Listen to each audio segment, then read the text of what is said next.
Hello friends, फिर से बहुत बहुत स्वागत है आप सभी का हमारे इस यूट्यूब चैनल मेजर टारगेट पर। तो दोस्तों आज हम लोग लेके आए क्लास 10 एग्जाम 2022 के लिए बिहार बोर्ड का एक मॉडल पेपर को सोल्व करेंगे जो आपके फाइनल मैट्रिक बोर्ड परीक्षा के लिए बहुत इंपॉर्टेंट है।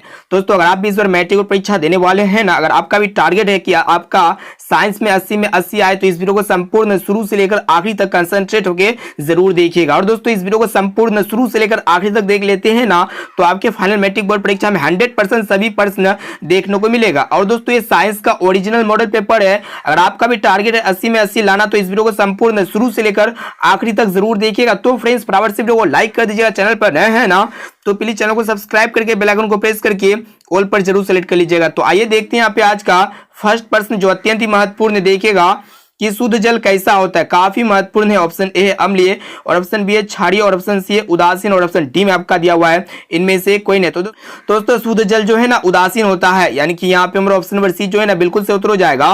और दोस्तों शुद्ध जल यानी कि उदासीन जल का पीएच मान कितना होता है? 7 होता है। 7 में से भी आप लोग को याद रखना है।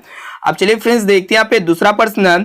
तो देखिए यहाँ पे 2 नंबर प्रश्न क्या कर रहा है कि बिजली की इस्त्री में किस धातु का प्रयोग किया जाता है। मोस्ट इंपोर्टेंट प्रश्न है। ऑप्शन ए है लोहा और ऑप्शन बी है तांबा और ऑप्शन सी है टंगस्टन और ऑप्शन डी में आपका दिया हुआ है नाइक्रोम। तो दोस्तों जितना भी हीटिंग एलिमेंट होता है जैसे कि इस्त्री हो गया बिजली का, इसमें जो है ना हम लोग नाइक्रोम एलिमेंट का उपयोग करेंगे, यानी कि यहाँ पे हमारा ऑप्शन नंबर डी जो है ना बिल्कुल से उत्तर हो जाएगा। और दोस्तों एक प्रश्न ये पूछाते हैं कि बल्ब का फिलामेंट किसका बना होता है। तो दोस्तों बल्ब का फिलामेंट जो है ना टंगस्टन का बना होता है। 7 में से भी आप लोग को याद रखना है। अब चलिए फ्रेंड्स देखते हैं यहाँ पे अगला प्रश्न। तो देखिए यहाँ पे 3 नंबर प्रश्न भी बहुत इंपॉर्टेंट है कि वोल्ट मीटर विद्युत परिपथ में किस क्रम में जोड़ा जाता है। अत्यंत ही महत्वपूर्ण है। ऑप्शन ए सरणी क्रम में और ऑप्शन बी है समांतर क्रम में और ऑप्शन सी है दोनों और ऑप्शन डी में आपका दिया हुआ है इनमें से कोई नहीं। तो दोस्तों वोल्ट मीटर को विद्युत परिपथ में जो है ना समांतर क्रम में जोड़ा जाता है। यहाँ पे हमारा ऑप्शन नंबर बी जो है ना बिल्कुल से उत्तर हो जाएगा। और दोस्तों ए मीटर को जो है ना हम लोग श्रेणी क्रम में जोड़ते हैं। 7 में से भी आप लोग को याद रखना है। अब चलिए फ्रेंड्स देखते हैं यहाँ पे अगला प्रश्न। तो देखिए यहाँ पे 4 नंबर प्रश्न में मोस्ट इंपोर्टेंट है कि एक एचपी किसके बराबर होता है। अत्यंत ही महत्वपूर्ण है। ऑप्शन ए 746 वाट या फिर 736 वाट और ऑप्शन सी है 767 वाट और ऑप्शन डी में आपका दिया हुआ है 800 वाट। तो दोस्तों एक एचपी यानी कि हॉर्स पावर, जिसे हम लोग हिंदी में क्या कहते हैं अश्व शक्ति कहते हैं। तो दोस्तों एक अश्व शक्ति जो बराबर होता है ना 746 वाट के बराबर होता है, यानी कि यहाँ पे हमारा ऑप्शन नंबर ए जो है ना बिल्कुल से उत्तर हो जाएगा। और दोस्तों ये भी प्रश्न मोस्ट इंपोर्टेंट है। अब आइए फ्रेंड्स देखते हैं यहाँ पे 5 नंबर प्रश्न। तो देखिए यहाँ पे क्या कर रहा है कि वायुमंडल नहीं होता तो आकाश कैसा प्रतीत होता। मोस्ट इंपोर्टेंट प्रश्न है। ऑप्शन ए है लाल और ऑप्शन बी है काला और ऑप्शन सी है नीला और ऑप्शन डी में आपका दिया हुआ है उजला। तो दोस्तों अगर वायुमंडल नहीं होता ना तो आकाश जो प्रतीत होता काला प्रतीत होता, यानी कि यहाँ पे हमारा ऑप्शन नंबर बी जो है ना बिल्कुल से उत्तर हो जाएगा। और दोस्तों ये भी प्रश्न मोस्ट इंपोर्टेंट है। इसमें हम लोग 48 काफी महत्वपूर्ण वस्तुनिष्ठ ऑब्जर्व प्रश्न को देख रहे हैं जो आपके फाइनल मैट्रिक बोर्ड परीक्षा में 48 प्रश्न में से बहुत सारे प्रश्न जो है ना हूबहू देखने को मिलेगा। इसीलिए एक एक क्वेश्चन को कंसंट्रेट होकर याद कर लेना है। अब चलिए फ्रेंड्स देखते हैं यहाँ पे अगला प्रश्न। तो देखिए यहाँ पे छठा प्रश्न क्या कर रहा है कि मनुष्य के शरीर में कुल कितना हड्डी होती है। मोस्ट इंपोर्टेंट प्रश्न है। ऑप्शन ए 206 और ऑप्शन बी है 212 और ऑप्शन सी है 200 और ऑप्शन डी में आपका दिया हुआ है 202। तो दोस्तों मनुष्य के शरीर में जो है ना कुल हड्डियों की जो संख्या होता है 206 होता है, यानी कि यहाँ पे हमारा ऑप्शन नंबर ए जो है ना बिल्कुल से उत्तर हो जाएगा। अब चलिए फ्रेंड्स देखते हैं यहाँ पे 7 नंबर प्रश्न। देखिएगा क्या कर रहा है कि मानव शरीर में रक्त का निर्माण कहाँ होता है। मोस्ट इंपोर्टेंट प्रश्न है। ऑप्शन ए यकृत में या फिर हार्मोन में और ऑप्शन सी है अस्थिज मज्जा में और ऑप्शन डी में आपका दिया हुआ है हृदय में। तो दोस्तों मानव शरीर में रक्त का निर्माण जो होता है ना अस्थिज मज्जा में होता है। यहाँ पे हमारा ऑप्शन नंबर सी जो है ना बिल्कुल से उत्तर हो जाएगा। अब चलिए फ्रेंड्स देखते हैं यहाँ पे अगला प्रश्न। तो देखिए यहाँ पे 9 नंबर प्रश्न क्या कर रहा है कि मोटर कार के हेडलाइट में किस दर्पण का प्रयोग किया जाता है। मोस्ट इंपोर्टेंट प्रश्न है। ऑप्शन ए समतल दर्पण का या फिर उत्तल दर्पण का और ऑप्शन सी अवतल दर्पण का और ऑप्शन डी में आपका दिया उत्तल लेंस का। तो दोस्तों मोटर कार के हेडलाइट में जो है ना हम लोग अवतल दर्पण का उपयोग करते हैं, यानी कि यहाँ पे हमारा ऑप्शन नंबर सी जो है ना बिल्कुल से उत्तर हो जाएगा। और दोस्तों एक प्रश्न ये पूछा जाता है कि मोटर कार के साइड मिरर के रूप में किस दर्पण का उपयोग किया जाता है। उत्तल दर्पण का उपयोग किया जाता है। 7 में से भी आप लोग को याद रखना है। और दोस्तों एक प्रश्न ये भी पूछे जाते हैं कि दाढ़ी बनाने के लिए हम लोग अवतल दर्पण का उपयोग करते हैं। 7 में से भी आप लोग को याद रखना है। अब चलिए फ्रेंड्स देखते हैं यहाँ पे 10 नंबर प्रश्न। देखिएगा क्या कर रहा है कि किस बीमारी में रक्त नहीं जमता है। मोस्ट इंपोर्टेंट प्रश्न है। ऑप्शन ए हीमोफीलिया और ऑप्शन बी एनीमिया और ऑप्शन सी है डायबिटीज और ऑप्शन डी में आपका दिया हुआ है इनमें से कोई नहीं। तो दोस्तों हीमोफीलिया बीमारी में जो है ना रक्त नहीं जमता है, यानी कि यहाँ पे हमारा ऑप्शन नंबर ए जो है ना बिल्कुल से उत्तर हो जाएगा। अब चलिए फ्रेंड्स देखते हैं यहाँ पे अगला प्रश्न। तो देखिए यहाँ पे 11 नंबर प्रश्न क्या करा है कि जब किसी तार में विद्युत प्रभावित होती है तब कौन सी कण गतिशील होता है। मोस्ट इंपोर्टेंट प्रश्न, ऑप्शन ए परमाणु, और ऑप्शन बी आयन, और ऑप्शन सी प्रोटॉन, और ऑप्शन डी में आपका दिया हुआ है इलेक्ट्रॉन। तो दोस्तों जब भी किसी इलेक्ट्रिक तार में इलेक्ट्रिक करंट प्रभावित होता है ना, तो उसमें जो गतिशील कण होते हैं ना, इलेक्ट्रॉन होते हैं। यानी कि यहाँ पे हमारा ऑप्शन डी जो है ना बिल्कुल से उत्तर हो जाएगा। अब चलिए फ्रेंड्स देखते हैं यहाँ पे अगला प्रश्न। तो देखिए यहाँ पे 12 नंबर प्रश्न क्या कर रहा है कि ओजोन परत को कौन हानि पहुंचाता है। ऑप्शन ए में आपका दिया हुआ है CO2, या फिर O2, और ऑप्शन सी है O3, और ऑप्शन डी में आपका दिया हुआ है CFC। तो दोस्तों ओजोन परत को जो हानि पहुंचाता है ना, CFC पहुंचाता है, यानी कि क्लोरोफ्लोरोकार्बन पहुंचाता है। इसे आप लोग को याद रखना है। और दोस्तों एक प्रश्न ये पूछाते हैं कि ओजोन का अणुसूत्र कितना होता है। तो दोस्तों ओजोन का जो अणुसूत्र होता है ना O3 होता है, साथ में इसे भी आप लोग को याद रखना है। अब चलिए फ्रेंड्स देखते हैं यहाँ पे अगला प्रश्न। तो देखिए यहाँ पे 13 नंबर प्रश्न क्या करा है कि बैटरी से किस प्रकार की धारा प्राप्त होती है। मोस्ट इंपोर्टेंट प्रश्न है। ऑप्शन ए प्रत्यावर्ती धारा, और ऑप्शन बी है दिष्ट धारा, और ऑप्शन सी है दोनों, और ऑप्शन डी में आपका दिया हुआ है इनमें से कोई नहीं। तो दोस्तों बैटरी से जो है ना दिष्ट धारा प्राप्त होती है, यानी कि डीसी करंट।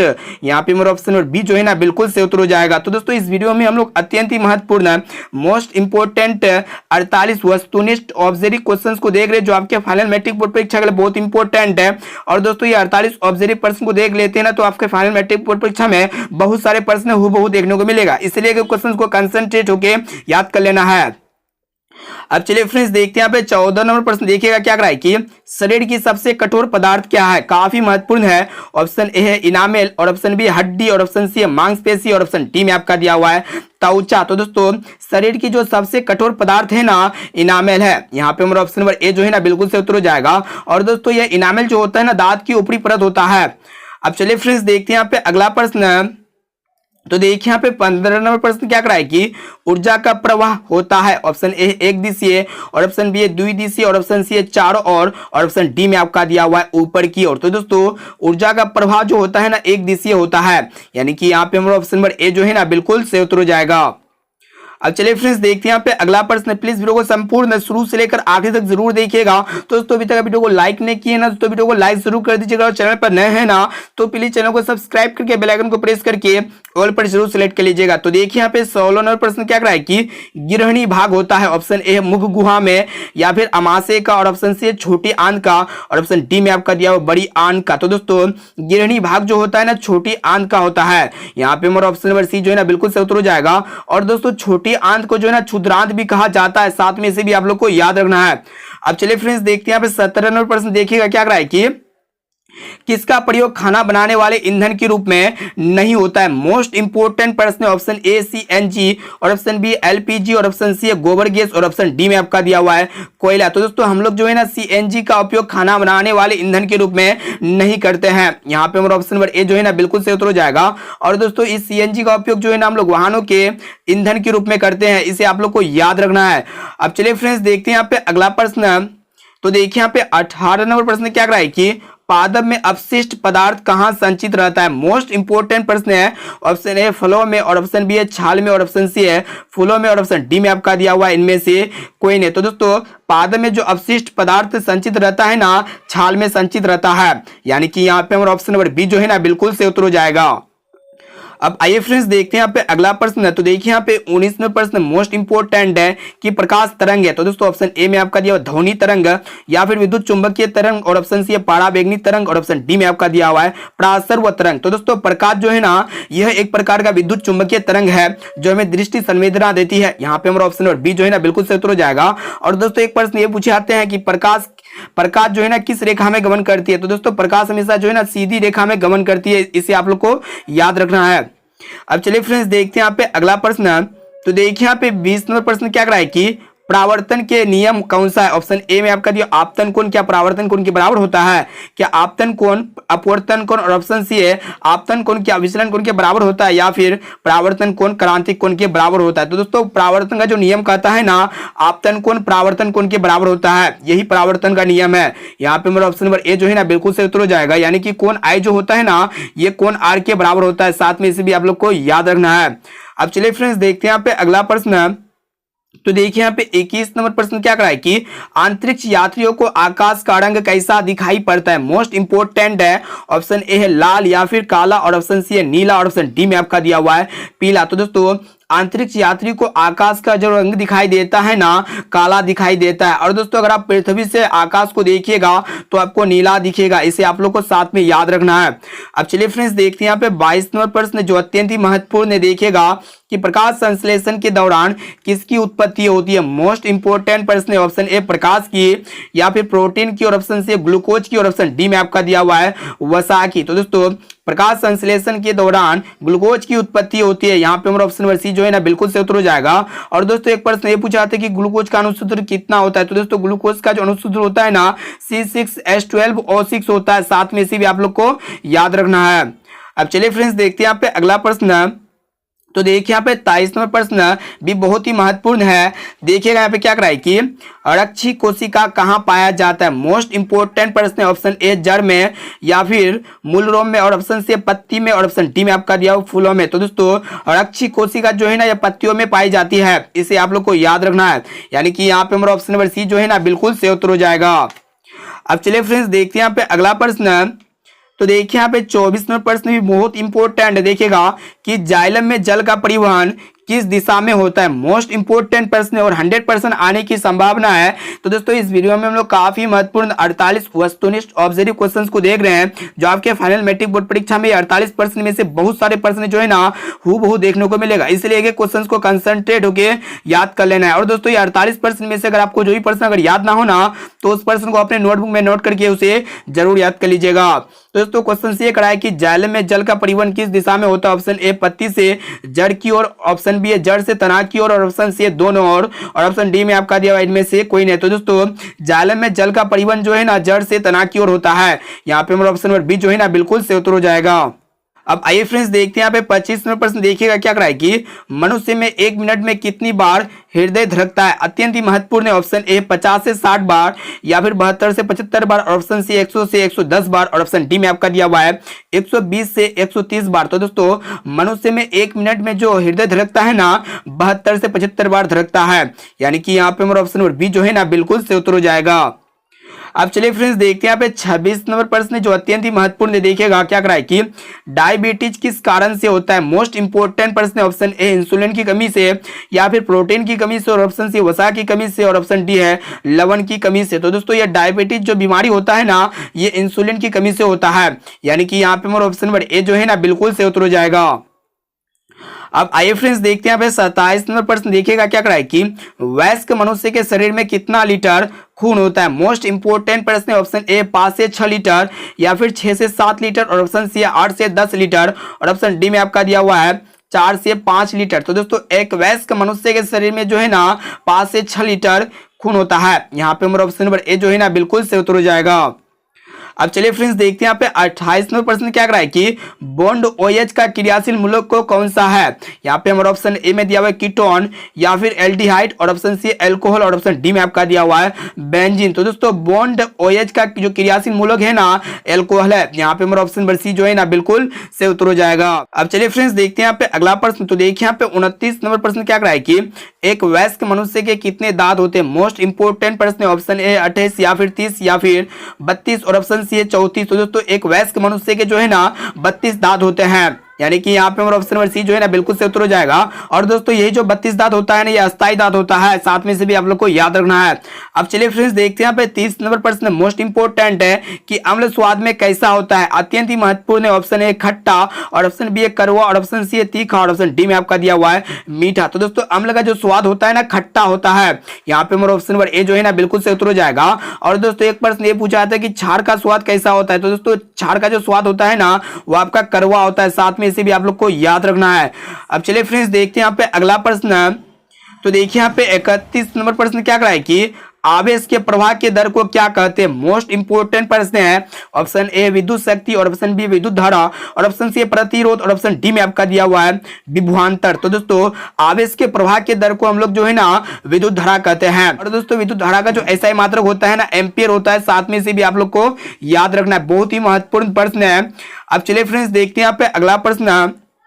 तो देखिए यहाँ पे 32 नंबर प्रश्न क्या कर रहा है कि सूर्योदय और सूर्यास्त के समय सूर्य कैसा दिखाई देता है। मोस्ट इंपोर्टेंट प्रश्न है और 100% आने की गारंटी है। इसमें हम लोग अत्यंत ही महत्वपूर्ण 48 वस्तुनिष्ठ ऑब्जर्व क्वेश्चंस को देख रहे हैं जो आपके फाइनल मैट्रिक बोर्ड परीक्षा में बहुत सारे प्रश्न जो है ना हूबहू देखने को मिलेगा। इसलिए क्वेश्चन को अच्छी तरह से याद कर लेना है। और दोस्तों ये 48 प्रश्न में से अगर आपको जो भी प्रश्न अगर याद ना होना तो उस प्रश्न को अपने नोटबुक में नोट करके उसे जरूर याद कर लीजिएगा। तो दोस्तों सूर्योदय और सूर्यास्त के समय में जो सूर्य दिखता है ना वो कैसा दिखता है, नीला दिखता है या फिर काला दिखता है या फिर लाल दिखता है। और ऑप्शन डी में आपका दिया हुआ है सफेद। तो दोस्तों सूर्योदय एवं सूर्यास्त के समय में जो सूर्य दिखता है ना लाल दिखता है। यहाँ पे हमारा ऑप्शन नंबर सी जो है ना बिल्कुल से उत्तर हो जाएगा। और दोस्तों एक प्रश्न ये पूछे आते हैं कि दोपहर में सूर्य कैसा दिखाई देता है। तो दोस्तों सफेद दिखाई देता है। साथ में इसे भी आप लोग को याद रखना है। अब चलिए फ्रेंड्स देखते हैं यहाँ पे अगला प्रश्न। तो देखिए यहाँ पे 33 नंबर प्रश्न क्या कर रहा है कि उदासीन विलयन का पीएच मान कितना होता है। मोस्ट इंपोर्टेंट प्रश्न है। ऑप्शन ए 7 या फिर 6 और ऑप्शन सी है 8 और ऑप्शन डी में आपका दिया हुआ है 9। तो दोस्तों जिस भी विलयन के पीएच का मान 7 होता है ना तो विलयन क्या होता है, उदासीन होता है। यानी कि यहाँ पे हमारा ऑप्शन नंबर ए जो है ना बिल्कुल से उत्तर हो जाएगा। अब चलिए फ्रेंड्स देखते हैं यहाँ पे 34 नंबर प्रश्न देखिएगा क्या कर रहा है कि अम्लीय वर्षा का पीएच मान कितना होता है। मोस्ट इंपोर्टेंट प्रश्न है। ऑप्शन ए में आपका दिया 5.6 से कम या फिर 12 से कम और ऑप्शन सी है 7 से अधिक और ऑप्शन डी में आपका दिया हुआ है 14 से कम। तो दोस्तों अम्लीय वर्षा का जो पीएच मान होता है ना 5 से भी कम होता है। यानी कि यहाँ पे हमारा ऑप्शन नंबर ए जो है ना बिल्कुल से उत्तर हो जाएगा। ये भी प्रश्न मोस्ट इंपोर्टेंट है। अब आइए फ्रेंड्स देखते हैं यहाँ पे 35 नंबर प्रश्न जो अत्यंत ही महत्वपूर्ण है। क्या कर रहा है कि किसको पानी में डुबो कर रखा जाता है। मोस्ट इंपोर्टेंट प्रश्न है। ऑप्शन ए फास्फोरस को या फिर सल्फर को और ऑप्शन सी है आयोडीन को और ऑप्शन डी में आपका दिया हुआ है सोडियम को। तो दोस्तों हम लोग जो है ना फास्फोरस को पानी में डुबो कर रखते हैं। यानी कि यहाँ पे हमारा ऑप्शन नंबर ए जो है ना बिल्कुल से उत्तर हो जाएगा। और दोस्तों हम लोग सोडियम को जो है ना किरोसिन तेल में डुबो कर रखते हैं। साथ में इसी भी आप लोग को याद रखना है। अब आइए फ्रेंड्स देखते हैं यहाँ पे 36 नंबर प्रश्न देखिएगा क्या कर रहा है कि मानव मादा में निषेचन कहाँ होता है। मोस्ट इंपोर्टेंट प्रश्न है और 100% आएगा ही आएगा। ऑप्शन ए में आपका दिया गर्भाशय में या फिर अंडाशय में और ऑप्शन सी योनि में और ऑप्शन डी में आपका दिया हुआ है फिलोपियन नलिका में। तो दोस्तों मानव मादा में जो निषेचन होता है ना ये फिलोपियन नलिका में होता है। यानी कि यहाँ पे हमारा ऑप्शन नंबर डी जो है ना बिल्कुल से उत्तर हो जाएगा। अब चलिए फ्रेंड्स देखते हैं यहाँ पे 37 नंबर प्रश्न जो मोस्ट इंपोर्टेंट देखेगा क्या कर रहा है कि हीरा और ग्रेफाइट कार्बन के होते हैं। तो दोस्तों ऑप्शन ए में आपका दिया हुआ है समायवी या फिर समस्थानिक और ऑप्शन सी बहुलक और ऑप्शन डी में आपका दिया अप्रूव। तो दोस्तों हीरा और ग्रेफाइट के जो कार्बन के क्या होते हैं, अप्रूव होते हैं। हीरा और ग्रेफाइट कार्बन के क्या होते हैं, अप्रूव होते हैं। यहाँ पे हमारा ऑप्शन नंबर डी जो है ना बिल्कुल से उत्तर हो जाएगा। अब चलिए फ्रेंड्स देखते हैं यहाँ पे अगला प्रश्न। तो देखिए यहाँ पे 38 नंबर प्रश्न क्या कर रहा है कि निम्न में से कौन चालक पदार्थ है। मोस्ट इंपोर्टेंट प्रश्न है। ऑप्शन ए चीनी मिट्टी या फिर अभ्रक और ऑप्शन सी कांच और ऑप्शन डी में आपका दिया हुआ है एल्यूमिनियम। तो दोस्तों चालक पदार्थ उसे कहते हैं जिससे इलेक्ट्रिक करंट प्रवाह होता है। तो दोस्तों एल्यूमिनियम से क्या होगा, करंट पास होगा। यानी कि यहाँ पे हमारा ऑप्शन डी जो है ना बिल्कुल से उत्तर हो जाएगा एल्यूमिनियम। अब चलिए फ्रेंड्स देखते हैं यहाँ पे 39 नंबर प्रश्न देखिएगा क्या कर रहा है कि पर्यावरण के अंतर्गत आता है। तो दोस्तों पर्यावरण के अंतर्गत जो है ना क्या क्या आता है, जलमंडल आता है, वायुमंडल आता है और स्थल मंडल, यानी कि ये सभी आते हैं। यहाँ पे हमारा ऑप्शन नंबर डी जो है ना बिल्कुल से उत्तर हो जाएगा सभी। अब चलिए फ्रेंड्स देखते हैं यहाँ पे अगला प्रश्न। तो दोस्तों अभी तक वीडियो को लाइक नहीं किए हैं ना दोस्तों वीडियो को लाइक जरूर कर दीजिएगा और चैनल पर नए हैं ना तो प्लीज चैनल को सब्सक्राइब करके बेल आइकन को प्रेस करके ऑल पर जरूर सेलेक्ट कर लीजिएगा। तो देखिए यहाँ पे 40 नंबर प्रश्न क्या कर रहा है कि अष्टक नियम किसने दिया। मोस्ट इंपोर्टेंट प्रश्न है। ऑप्शन ए में आपका दिया हुआ डाल्टन ने या फिर न्यूलैंड ने, ऑप्शन सी मोसले ने और ऑप्शन डी में आपका दिया हुआ है मेंडल ने। तो दोस्तों अष्टक नियम जो प्रतिपादन किए थे ना न्यूलैंड ने दिए थे। यानी कि यहाँ पे हमारा ऑप्शन नंबर बी जो है ना बिल्कुल से उत्तर हो जाएगा। और दोस्तों एक प्रश्न ये पूछाते हैं कि आधुनिक आवर्त सारणी किसने बनाया। तो दोस्तों मोसले ने बनाए थे। साथ में से भी आप लोग को याद रखना है। अब चलिए फ्रेंड्स देखते हैं यहाँ पे 41वें प्रश्न जो अत्यंत ही महत्वपूर्ण देखेगा कि हमारे पेट में कौन सा अम्ल उत्पन्न होता है। मोस्ट इंपोर्टेंट प्रश्न है और 100% आने की गारंटी है। इसलिए क्वेश्चंस को कंसंट्रेट होके याद कर लेना है। तो दोस्तों ऑप्शन ए में आपका दिया सल्फ्यूरिक अम्ल और ऑप्शन बी है हाइड्रोक्लोरिक अम्ल और ऑप्शन सी है सिट्रिक अम्ल और ऑप्शन डी में आपका दिया हुआ है टार्ट्रिक अम्ल। तो दोस्तों हमारे पेट में जो अम्ल उत्पन्न होता है ना हाइड्रोक्लोरिक अम्ल उत्पन्न होता है। यानी कि यहाँ पे हमारा ऑप्शन नंबर बी जो है ना बिल्कुल से उत्तर हो जाएगा। और दोस्तों ये सिट्रिक अम्ल जो है ना नींबू और संतरा में पाया जाता है और दोस्तों ये टार्ट्रिक अम्ल जो है ना इमली में पाया जाता है। साथ में इसे भी आप लोग को याद रखना है। अब चलिए फ्रेंड्स देखते हैं यहाँ पे 42वें प्रश्न।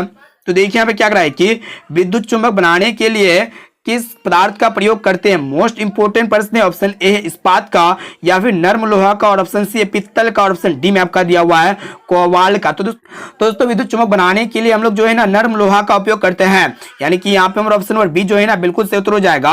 और दोस्तों एक प्रश्न ये पूछे जाते हैं कि अस्थायी चुम्बक बनाने के लिए किस पदार्थ का उपयोग किया जाता है? तो दोस्तों इस्पात का उपयोग किया जाता है। साथ में इसे भी आप लोग को याद रखना है। अब चलिए फ्रेंड्स देखते हैं यहाँ पे अगला प्रश्न। तो देखिए यहाँ पे 43 नंबर प्रश्न क्या कर रहा है कि जो दहन कर उष्मा उत्पन्न करते हैं उन्हें क्या कहा जाता है? मोस्ट इंपोर्टेंट प्रश्न है। ऑप्शन ए में आपका दिया हुआ तापक, या फिर ईंधन, और ऑप्शन सी इंजन, और ऑप्शन डी में आपका दिया हुआ है इनमें से कोई नहीं। तो दोस्तों जो दहन कर उष्मा प्रोड्यूस करता है ना उसे हम लोग ईंधन कहते हैं, यानी कि फ्यूल कहते हैं। यहाँ पे हमारा ऑप्शन बी जो है ना बिल्कुल सही उत्तर हो जाएगा। और दोस्तों सबसे अच्छा ईंधन जो होता है ना एलपीजी होता है। साथ में इसे भी आप लोग को याद रखना है। अब चलिए फ्रेंड्स देखते हैं यहाँ पे अगला प्रश्न।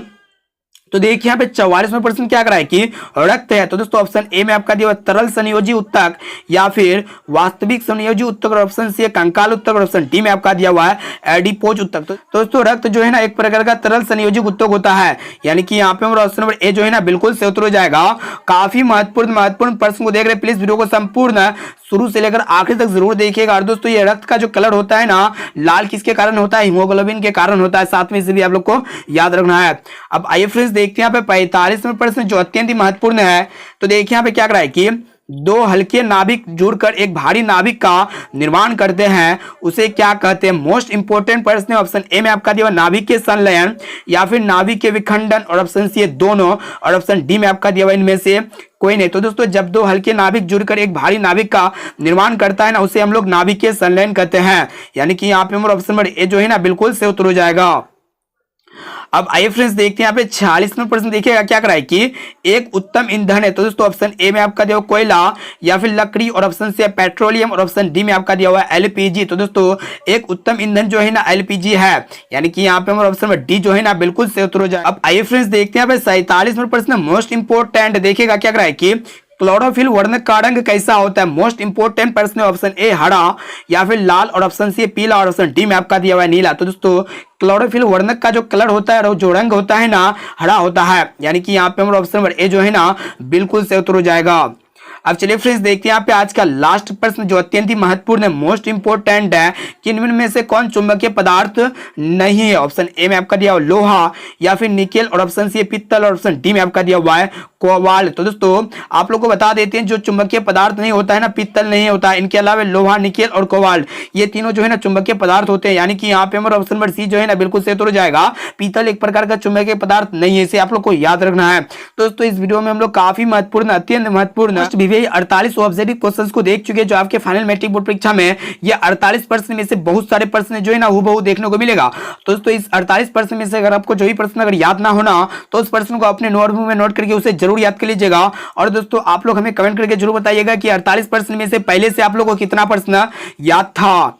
अब आइए फ्रेंड्स देखते हैं यहाँ पे आज का होमवर्क प्रश्न जो स्पेशली आपके लिए तैयार किया गया है। देखिए यहाँ पे क्या कर रहा है कि पवनों का देश कहा जाता है, यानी कि पवनों का देश किसे कहा जाता है? ऑप्शन ए भारत को, या फिर फिनलैंड को, और ऑप्शन सी डेनमार्क को, और ऑप्शन डी में आपका दिया हुआ है अमेरिका को। तो दोस्तों इसका आंसर आप जो है ना हमने कमेंट करके जरूर बताइएगा कि पवनों का देश किसे कहा जाता है, और साथ में ये बताइएगा कि 48% में से पहले से आप लोग को कितना प्रश्न याद था। अब आइए फ्रेंड्स देखते हैं यहाँ पे। तो दोस्तों अभी तक आप वीडियो को लाइक नहीं किए ना दोस्तों वीडियो को लाइक जरूर कर दीजिएगा, और चैनल पर नए हैं ना तो प्लीज चैनल को सब्सक्राइब करके बेल आइकन को प्रेस करके ऑल पर जरूर सेलेक्ट कर लीजिएगा।